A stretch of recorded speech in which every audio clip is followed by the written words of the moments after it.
right, guys, welcome to episode 1 of Entrepreneurs in Cars. And I don't know if that name's gonna stick because it's pretty basic, but it is what it is.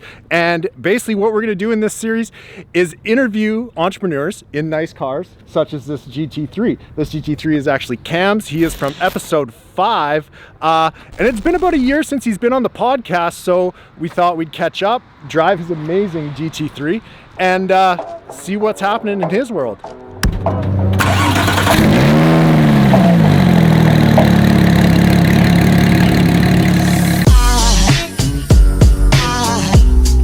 Aside from my soul,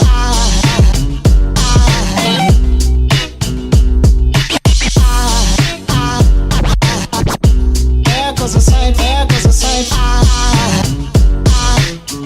Now there goes a sight from my soul. There goes a sight from my soul.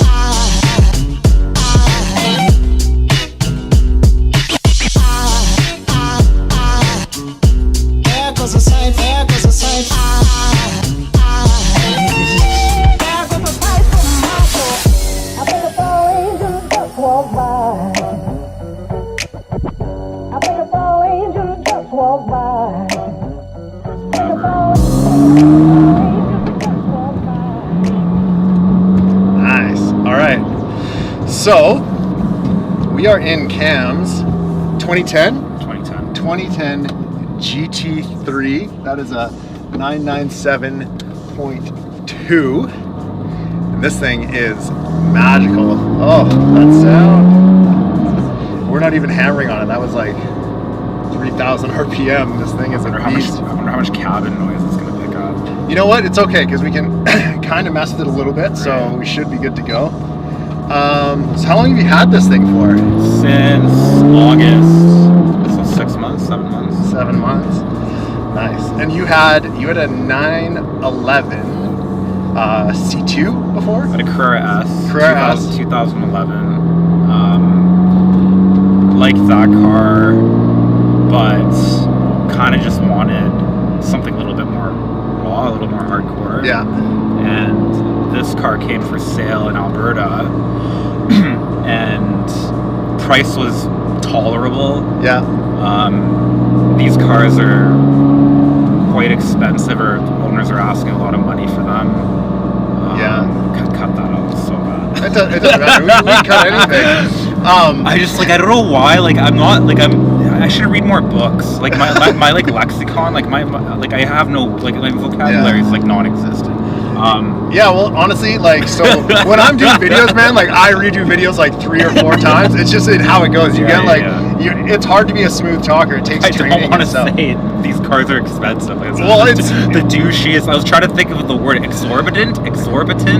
They hold value well. And so this thing, I know what you bought it at, but is it around the same price range still? Even 6 months later? Probably.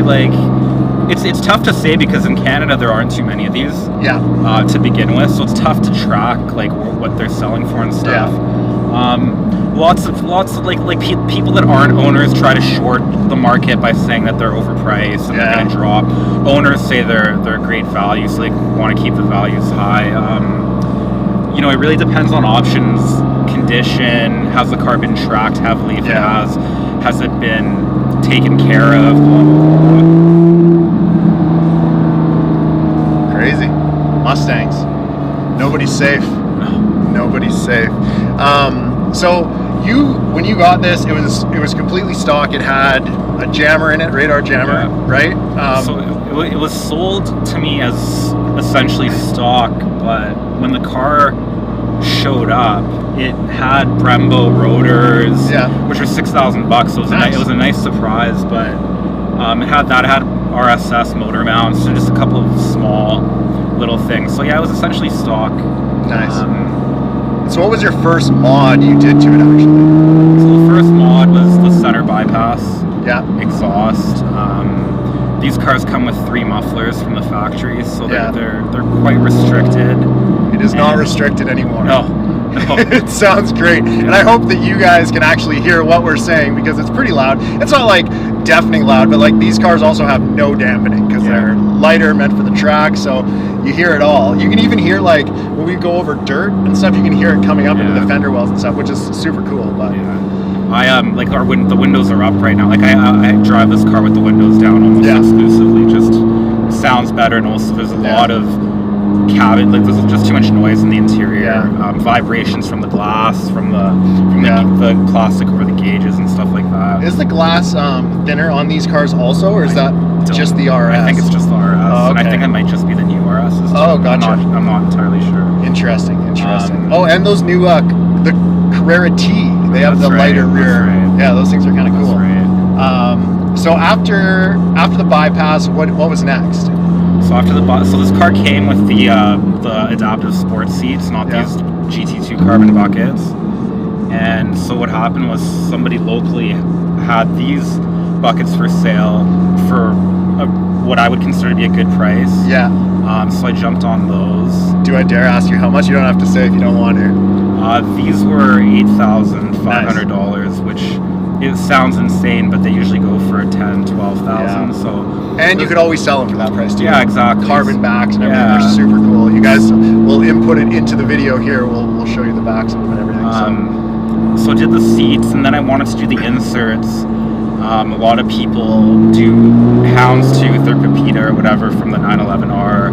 Yeah. I felt like that didn't really match the character of the car too well. So got to looking at what other fabrics. Sorry, I don't want to grind your clutch or ride your clutch here. So I got to looking at fabrics, and this I came across this fabric. It's called Pasha, and it's an OEM fabric they used between 1980 and 1984, I think. It's from a 928. It was using the old 911s, the 914s, and the 928s. Yeah. And I saw it right away. I was like, that's the one. It looks so cool. Yeah, it's pretty polarizing. Like, you either love it or you hate it. But you know what? It matches the car well, because the white on black interior, and then you got the steering wheel that is white with black and then white stitching. Yeah, so I sent the steering wheel off to Latvia in Europe to get redone by one of the better steering wheel remanufacturing companies out there. And I wanted something that looked kind of OEM but had a little bit of pizzazz, if you could say. So I went with the white bottom. I'm still on the fence if I like it or not, but minute details. Works. Yeah, it works. It feels good. Yeah, it definitely feels good. It's thickened a little bit, so it feels better in the hand.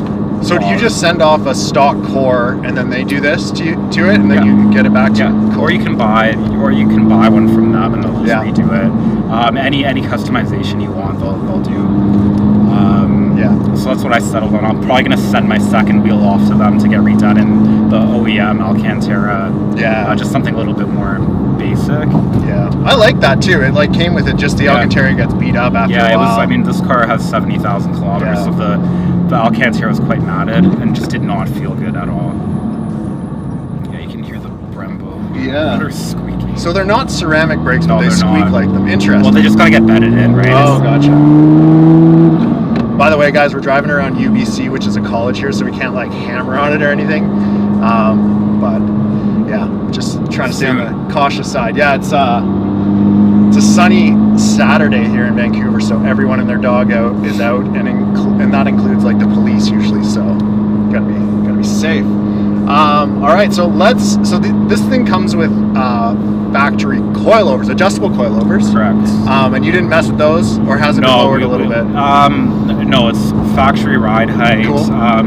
Because I installed the BBS wheels, I had bought some RSS suspension bits, dog bones, stuff like that, so we could adjust the camber. That's cool. So what are these wheels? These are E88s? These are EO7s. EO7s. So, okay. I'm not down with the BBS talk. I know LMs and like that's about it. So EO7s are center lock only application made for the RS and the GT3. Yeah. And I guess the turbo or whoever else has center locks. That's cool. Yeah, they're cool. So what size are they? These are 19s. 19 by 12 in the rear, 19 by 9.5 in the front. Okay. And the tires on this thing are just like meaty as shit. Yeah. What are those? Michelin Pilot 4S's. Nice. Woo. Crazy. not the fastest, but it definitely. It's exciting too, and it sounds really damn cool. So how wide are the rear tires again? Sorry, 325. 325. Damn. I love hearing the rattles. It's like a real race car. Oh, so cool for the street. So great. All right, I'm not gonna race that guy. This is a bad idea. Do you get yelled at a lot because this thing sounds like it's going a lot faster than it really is? Yeah. Oh, it feels so good. It feels so light, so nimble. All right, so kind of talked about all the mods you have on this car and kind of why you did what you did. In your dream garage, what would you have? How big is the garage? Ooh, this bump is ghetto. Oh, got it. Let's just say let's say 2 cars, reasonable, 500K and under. Canadian. Fuck. I lust after different cars and it changes like on a weekly basis. I'm a diehard Porsche guy. Yeah. Like right now I want a 964 pretty bad. It's just something I can tinker with and build. Like I don't think I'd be even if I went out and bought like an Aventador SV, right? A supercar by all, definitions. I don't think I'd be satisfied just having a stock. No. Anything. What I've come to realize is cars for me are an outlet. Yeah. Like a creative outlet to just basically mess around and create something. Yeah. Whoa. And Jesus Christ. They give no shits about that Kia Rio, but neither would I. And I'm not like a latest and greatest kind of guy. Like I don't care about having the newest technology. I don't even like technology in cars. Like I've never turned on the navigation in this car. That's what iPhones are for. Yeah, exactly. But I agree with you on that one, and I kind of feel like I would way rather have an older version of a car that was heavily modified than something fucking stock and new, But no, and I'd love to have a new GT3 or an RS. Yeah. The 2018s.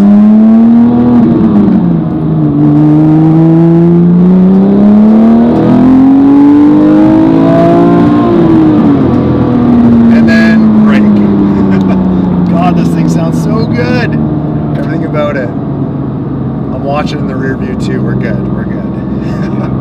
This stretch right here of road, like cops are always on it, busting everyone. Probably hear this a mile away too. Yeah, but So I think we covered the car stuff. Yeah. Let's talk about what you're doing work-wise. So it's been about, I don't know how long it's been. I think we had you on like last April, May or so. Yeah, so roughly a year. Yeah, roughly a year. And you are basically a Shopify pro. Yeah. You've been in this game since probably late 2015. Yeah, late 2015. Yeah. How many stores do you think you've had now?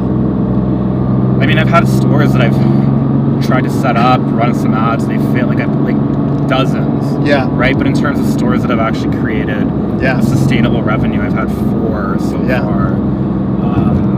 And what I find is that one niche will do really well for me, and then I'll have a backup store essentially to cover other niches, and then things will shift to the other stores, and then those will I'll focus all my attention on those stores, and it just it's like a seesaw almost. Yeah. Where you're going back and forth between niches and stores and things like that.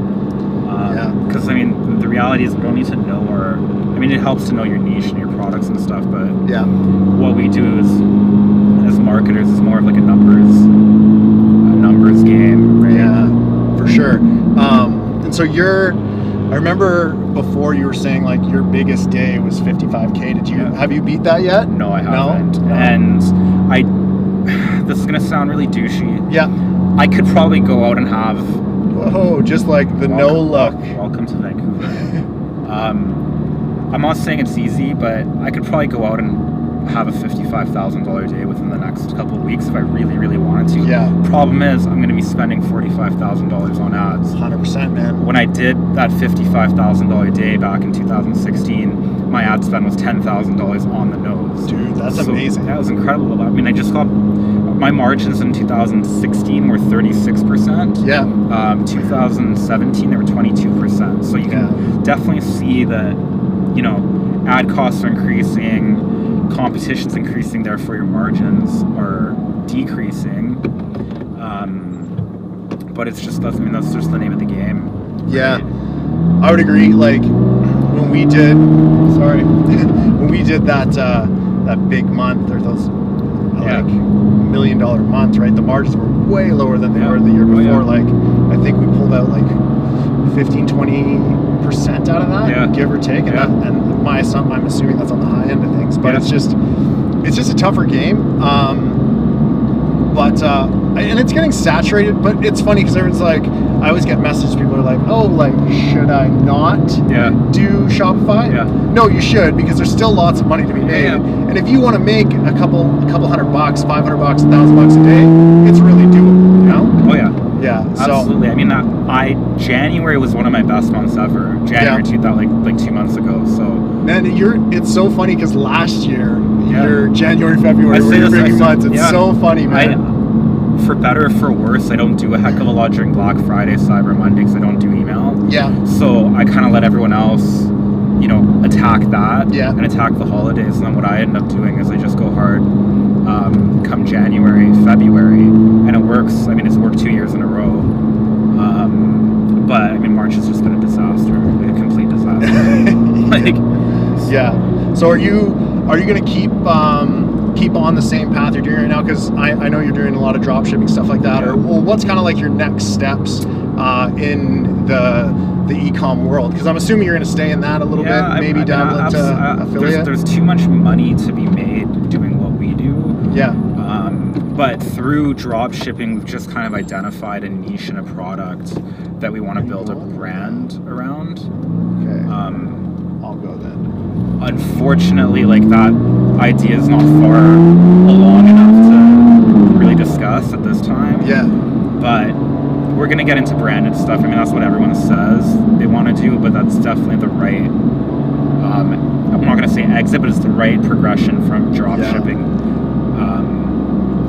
Because it's so much easier to sell a product that has a brand around it and trust around it and community around it. And we're seeing some of these brands that, like, the product may not be that special. Yeah, but the brand is. And that's just like, that's make or break. Like, that is what can take you from like doing like $50,000 months to $1 million. Oh, absolutely. The problem though with that is, with what we do, you could find a product today, and within 5 days you could be profiting $5,000, $10,000, $15,000 a day, 100%, just off something that you just stumbled across randomly. When it comes to trying to build a brand and things like that, there's a big capital investment up front. There's a lot of work that goes into it, so it's a trade-off, right? And I'm not saying one's better than the other, but for better or for worse, when you have had those experiences where you find a product and you start making really, really good money right away, it's tough to want to get away from that. Yeah. But what'll end up happening is, as our ad costs increase and as competition increases and as our margins decrease, we're not really going to have much of a choice but to shift away from that to more branded stuff. Especially with what Facebook's talking about, how they don't like drop shippers, and they're doing everything in their power to identify drop shippers through their customer feedback forms and things like that. Yeah. You know, they're really the deck is slowly getting more and more stacked against us, but you know, a good marketer will know how to maneuver through that. So I'm not too worried about it. We'll see what happens. We'll play it by ear. Agreed. So do you have any like recommendations for someone that's like thinking about getting into it, or kind of just started getting into it, and which direction they should go in, or what they should be looking at moving forward?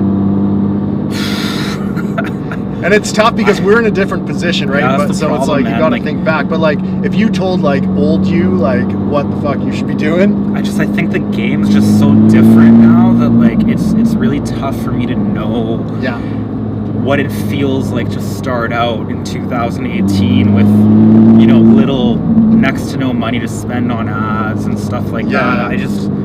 the best advice I can give, which is advice that I've started to take myself, is to try not to copy others. And this is the exact opposite advice from what I gave last year, where I said, you know what, you can see what's doing well, just copy it and shave off your piece of the pie.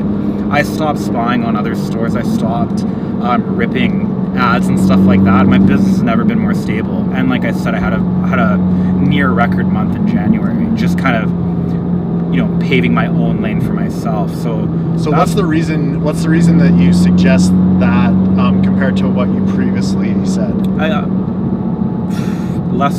Obviously there's just gonna be less competition, right? Yeah. If 100 people are trying to sell a pair of I don't know, sunglasses. The same sunglasses, see the ad 50 times, and you know it's doing well.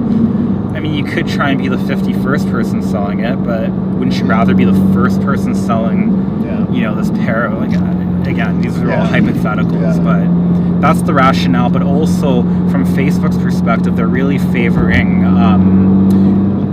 or they're heavily penalizing duplicate content, right? So when people are going out and advertising the same products, and using the same ad copy, and using the same images, blah, blah, blah, they're going to be faced with higher CPMs, which therefore translates to higher click costs, higher cost per purchase, stuff like that. So what do you think about trying to sell a proven product but from a different angle, with a different creative, a different ad? Yeah, there's absolutely. I mean, that's where really good marketers, that's what's going to separate a really good marketer from a mediocre marketer, is how creative they can get when it comes to trying to sell the same thing, essentially, right? And what I'm seeing now is products that were really hot 2 years ago that weren't anywhere to be seen last year, people are starting to market them again, and they're using new angles, new creatives and stuff like that, and it's interesting to watch. But man, the game in 2018, dropshipping game, is way different than it was last year, way different than it was 2 years ago. For sure. That's cool. I think that's pretty much it, man. I think that's all I really wanted to achieve out of this. Oh yeah. What's that? The jammer. Oh, the jammer. Protecting us from those ships. Those things give off crazy radar if you're ever hammering on the road in West Van. They go off all the time, like the laser and stuff.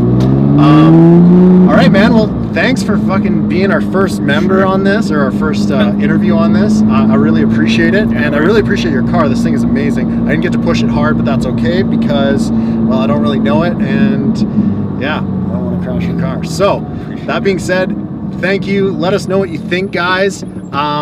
Hopefully you enjoyed this, and on the next one, hopefully the recording's a little bit better, and we'll go from there. All right, peace.